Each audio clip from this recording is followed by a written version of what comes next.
আসসালামু আলাইকুম। Welcome back to my channel.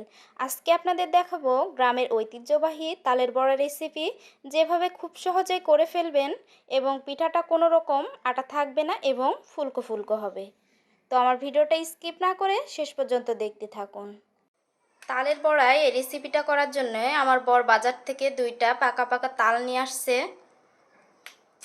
তালগুলো কিন্তু অনেক বড় আর কিন্তু পাকা তাল।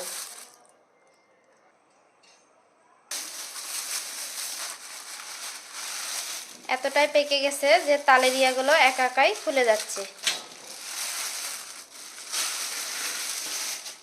তালগুলো এখন আমরা প্রসেস করে নেব।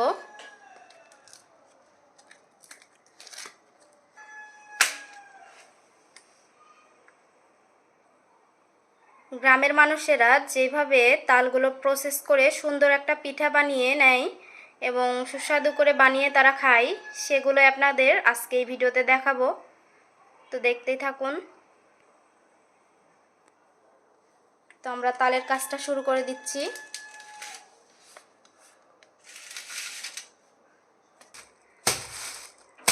তালগুলোকে এইভাবে বাড়ি দিয়ে নিতে হবে, তাহলে কিন্তু ভালো হবে। দেখতেই পাচ্ছেন আমরা কিভাবে কাজ করছি। দেখুন কি সুন্দর পাকা তাল।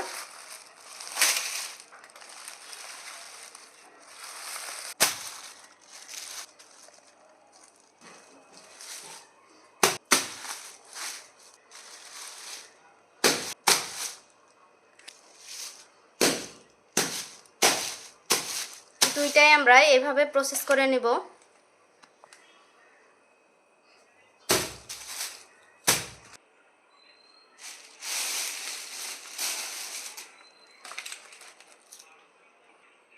দুইটা তালই ভেঙে নেওয়া হয়ে গেছে। এখন আমি একটু তাল খেয়ে দেখব। ছোটবেলায় আমরা এইভাবে তাল খেতাম। তো আপনারা কারা কারা এইভাবে তাল খেতেন? ছোটবেলা কিন্তু খুব মজা লাগতো, কমেন্টে জানিয়ে দিবেন। তাল কিন্তু খুব মিষ্টি।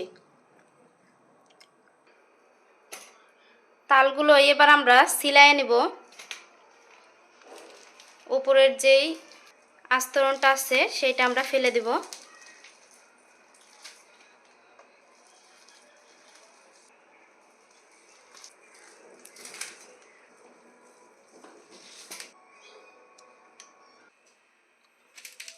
উপরের যে আস্তরণটা আছে সেটা আমরা এখন ফেলে দেব। তালের এই কাজ করতে করতে আমরা কিন্তু ছেলেমেয়েরা ছোটবেলায় তালগুলো এইভাবে খেতাম। তো আপনারা কারা কারা এইভাবে তাল খেতেন? অনেক মজা লাগতো, কমেন্টে জানিয়ে দিবেন। গ্রামের গঞ্জের মানুষের যেন ভাদ্র মাসে এই তালের পিঠাটা ছাড়া তাদের এই মাসটা যেন পারই হয় না। তাই আমিও আজকে করে ফেললাম তালের এই পিঠাটা।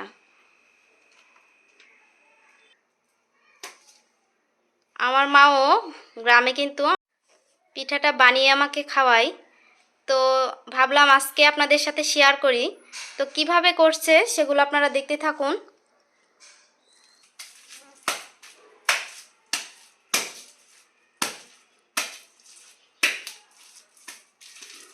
কোনো মজার কিছু খেতে গেলে দেখেন কতটা কষ্ট করা লাগে।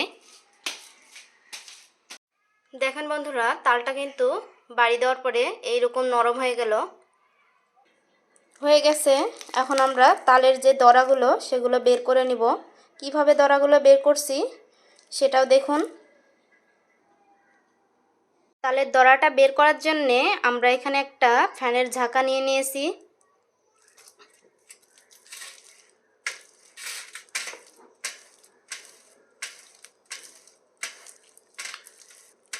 গ্রামেগঞ্জে কিন্তু এটার জন্য আলাদা করে বাঁশের একটা মাচা করা থাকে। আর আমরা তো আর গ্রামের সেই মাচা পাবো না, তাই জন্য আমরা এই পদ্ধতিটাই ব্যবহার করেছি। দেখুন কি সুন্দরভাবে কিন্তু তালের দড়াটা আলাদা হয়ে যাচ্ছে।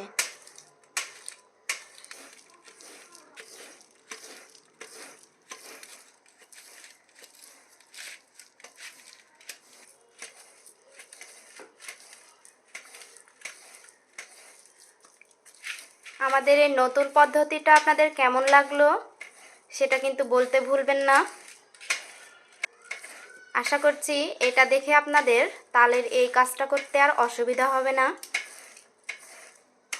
এই তো বন্ধুরা, সব তালের আটিগুলো থেকে আমার দড়াগুলো বের করা হয়ে গেছে, দেখতেই পাচ্ছেন।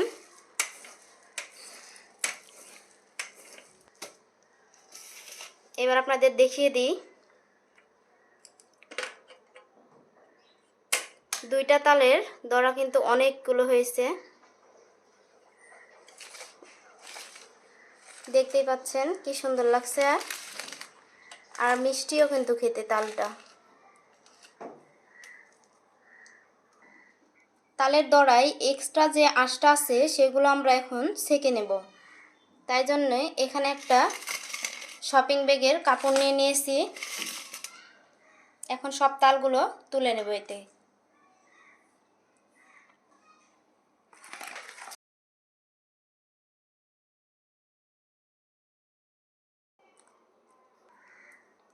এখন এইভাবে চিপে নিতে হবে। দেখতে পাচ্ছেন আঁশটা কিন্তু আর থাকছে না। তালটা এখন আমরা একটু গরম করে নেব।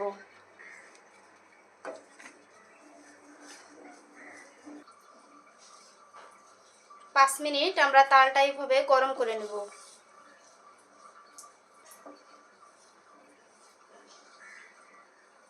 নাড়তেই থাকতে হবে, না হলে কিন্তু নিচে লেগে যেতে পারে। হয়ে গেছে, এখন আমরা এটা নামায়ে নিব। দিয়ে দিলাম পরিমাণ মতো চিনি। যে যেমন মিষ্টি খাবেন সে অনুযায়ী চিনিটা দিয়ে দিবেন। দিয়ে এইভাবে নাড়তে থাকতে হবে। এখন আমরা আটাটা দিয়ে দিব। এখানে আমি চালের আটা নিয়ে নিয়েছি। এবার আমরা আটার ডোটা বানিয়ে নিব। আটার ডোটা খুব পাতলা করব না, যেহেতু আমি বড়া বানাবো। একটু হাতে করে যাতে দেওয়া যায় সেরকম টাইপের রাখতে হবে।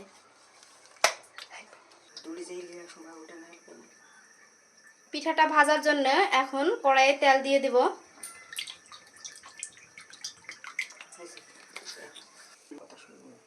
এবার আমরা তেলের পর পিঠাগুলো একে একে ছেড়ে দেব।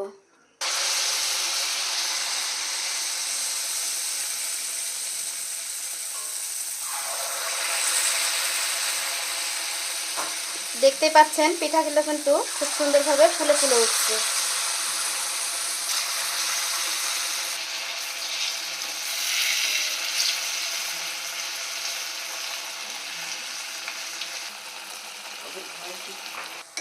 পিঠাগুলো ভাজা হয়ে গেছে, এখন আমি পিঠাগুলো তুলে নেব।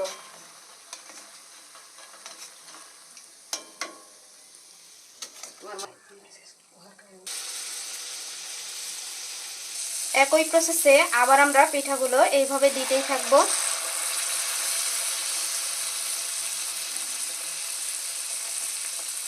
আজকে আমরা যাকে বলে তাল বড়া সেই পিঠাটাই বানাচ্ছি।